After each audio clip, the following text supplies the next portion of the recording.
We are talking about the Croatia insurance market.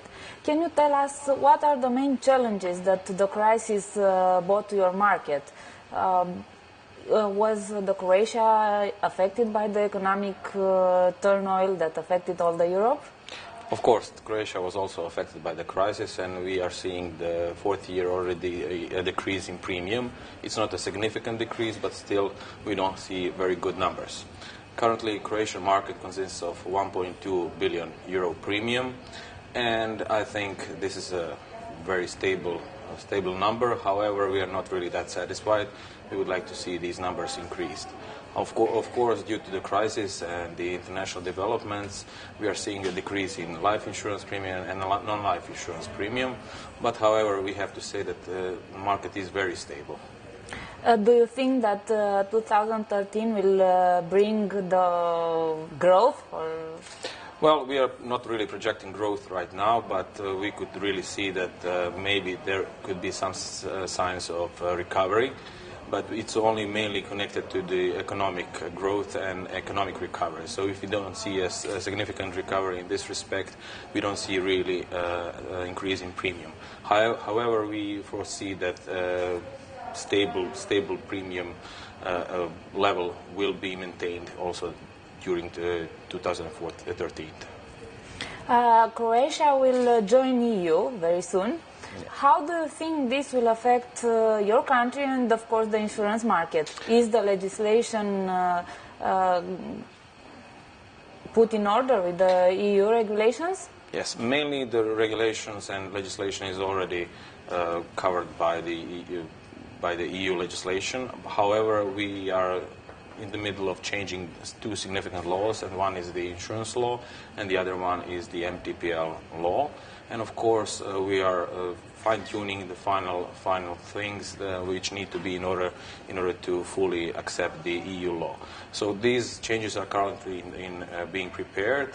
In the Insurance Act, we are trying to also accept some of the EU directives which need to be implemented, and we are also waiting for the Solvency II process to finally be completed. Yes. As well, and regarding the MTPL law, we are increasing the minimum limits of cover, which need to be aligned with the EU legislation. Yes, and because you said about the MTPL legislation, and because we are here in Istanbul at a conference dedicated to motor insurance, what can you tell us about the motor insurance market in Croatia? In all the region, let's say that motor insurance is dominated. Yes, well, also in Croatia, about 32% of the whole premium goes on the MTPL line. Of course, this is a very good business right now in Croatia. It's about 368, I think, million euros of premium yearly. And of course, we can see really that we have a very stable market. Although there are 15 competitors on the market, we still have an average MTPL premium around 200 euros, which is, I would say, among the highest in the Central and Eastern Europe. So I think we have a stable market right now. In region, issue on motor insurance market, it's regarding the increased volumes of claims for bodily injury payments. What can you tell us about the Croatia? Is this a problem for Croatia? Well, it's always a challenge for Croatian insurance. Of course, in total of claims paid, bodily injury are about 43%. So we always, Croatian insurance really always tend to bodily injury claims and try to keep it under control. Right now you could see it's a stable development on the market, although now we see a push from the government in order to regulate more bodily injury claims, in order to introduce some sort of evaluation system into the new MTPL law, so we'll see how it develops. How do you intend to introduce such a system? Because, for instance, in Romania, there are efforts to introduce a system like that, but the courts of law said that they are independent and nobody can put them evaluation chart or something like that. It's a similar problem in Croatia. Right now, the bodily injuries in Croatia are evaluated by the Supreme Court criteria, and the courts are going and behaving and accepting those criteria and awarding settlements as it is. Of course, there is some push from the part of legislature in order to take this power and introduce it into the tables which would be connected into MTPL law, and there's rather large controversy regarding this issue, and we'll see how it will develop. We cannot really say whether it will turn out in the law or not.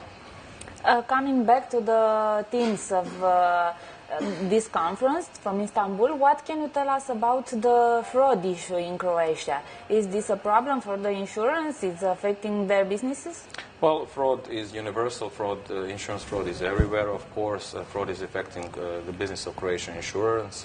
We are currently within the Croatian Insurance Bureau working on the fraud detection system, which is being put by the whole insurance industry, and we are trying to implement it in the first half of this year. Of course, fraud is a big issue. However, we have been significantly successful in this respect in resolving some of the issues regarding fraud. We launched also one of the initiatives in order to combat international and cross-border fraud. So we have launched a protocol to combat insurance fraud, and which was signed by the insurance associations of this region. So I think we are also trying to cooperate internationally regarding this issue. But of course, in our country, as in many countries or worldwide, you could say, insurance fraud is not really considered to be such a grave crime. So yes, that's why it's very highly accepted in the society. But I think in Croatia it's not such a big issue. The frauds are, insurance fraud is there, it's present.